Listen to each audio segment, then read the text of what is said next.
आकाश, ध्रुव, सुमित और आहान भी वहां खड़े थे। आस्था के ये कहते ही कि हमें यहाँ मत उतारिए प्लीज, वो चारों भी हैरान हो गए। दादाजी मुस्कुराते हुए बोले, अरे बेटा, हो सकता है बहू का मन हो कि तुम उसे गोद में लेकर पूरे मंदिर के दर्शन कराओ, तो थोड़ी देर और गोद में उठा लो। वैसे भी इतनी स्टील की बॉडी बनाई है, इसका क्या फायदा अगर तुम अपनी नाजुक सी की बीवी का वजन तक नहीं उठा सकते। दादाजी के ये कहते ही अरमान हैरान परेशान हो गया। उसकी नजरें चारों पर पड़ी, जो आंखों ही आंखों में इशारे से बात कर रहे थे। उन्हें देखकर अरमान को और गुस्सा आ गया और वो सबको घूरने लगा। चारों को लगा कि कुछ गड़बड़ है और अरमान की जलती नजरें उन पर हैं, इसीलिए वो फटाफट इधर उधर मंदिर की ओर देखने लगे। आहान ने माहौल हल्का करने के लिए कहा, अरे वाह आस्था भाभी, मंदिर तो बहुत खूबसूरत है। आस्था मुस्कुरा दी। तभी कुछ श्रद्धालु जो दर्शन के लिए आए थे वहां घूमते हुए आए। उन्होंने आस्था को देखा और उसे देखते ही रह गए, क्योंकि वो बहुत प्यारी और खूबसूरत लग रही थी। आस्था इंडियन ड्रेस में बहुत खूबसूरत लग रही थी। तभी एक फॉरेनर विनम्रता से आगे आकर बोला, excuse me ma'am, can I take a picture with you? Actually you are looking so beautiful and I just want to capture your beauty in my camera. Foreigner के ये कहते ही अरमान जलती नजरों से उसकी ओर देखने लगा। अरमान की किसी भी चीज पर कोई नजर नहीं डाल सकता था, और यहाँ ये फॉरेनर उसकी बीवी को अपने फोन में कैद करने की बात कह रहा था। फॉरेनर की बात सुनकर आस्था शर्मा गई। भले ही उसे ज्यादा इंग्लिश नहीं आती थी, लेकिन वो इतना समझ गई थी कि वो क्या कहना चाहता है। आस्था ने हिंदी मीडियम से पढ़ाई की थी और उसके गांव में इंग्लिश मीडियम स्कूल नहीं थे। फिर भी उसने अपनी काबिलियत से अच्छी खासी इंग्लिश सीखी थी। वो बोल नहीं पाती थी, लेकिन समझ लेती थी। दादाजी ने अरमान की आंखों में गुस्सा देख लिया और जल्दी से फॉरेनर से शालीनता से बोले, excuse me, she is a daughter in law and we don't want her to take any pictures with anyone. I hope you won't mind and will understand.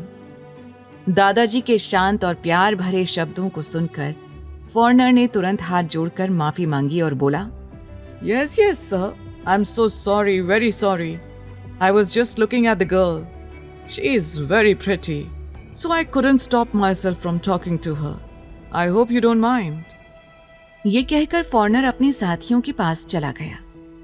अरमान उसे तब तक घूरता रहा जब तक वो उसकी आंखों से ओझल नहीं हो गया। अरमान को इस तरह घूरते देख आहान मजाक में बोला, यार ऐसा लगता है कि अरमान भाई उस बेचारे फॉरेनर का अपनी आंखों से ही खून कर देंगे। ध्रुव ने डरते हुए तिरछी नजरों से अरमान की ओर देखकर आहान से कहा, अगर तू इस वक्त चुप नहीं हुआ और तेरी बात अरमान ने सुन ली तो तेरा क्या होगा? उस फॉरेनर की चिंता छोड़।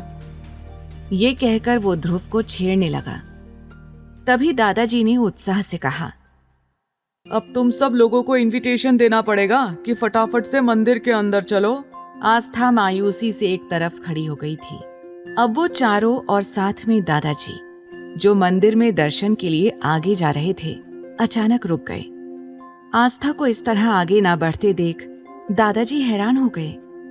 दादाजी आस्था के पास आए, उसके सिर पर हाथ रखकर स्नेह से बोले, क्या बात है बेटी, तुम तो मंदिर आने के लिए काफी ज्यादा एक्साइटेड थी और मंदिर देखते ही तुम्हारी आंखों में खुशी की चमक हमने खुद महसूस की थी।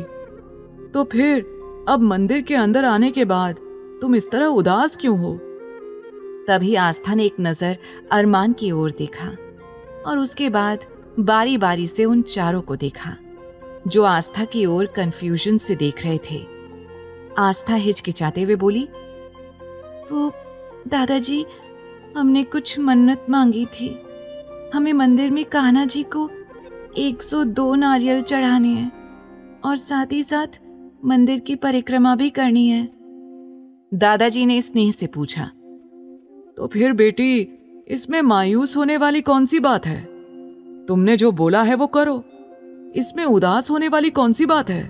आस्था ने बड़े ही मासूम तरीके से कहा, ओ दादाजी, मंदिर में नारियल चढ़ाने के लिए हमारे पास पैसे नहीं हैं। अब जैसे ही आस्था ने मासूम तरीके से ये कहा, अरमान उसे बड़ी ही हैरानी से देखता रहा, क्योंकि आस्था की शक्ल देखने के बाद उसे इस बात का यकीन हो चुका था कि ये लड़की कितनी बड़ी एक्ट्रेस है।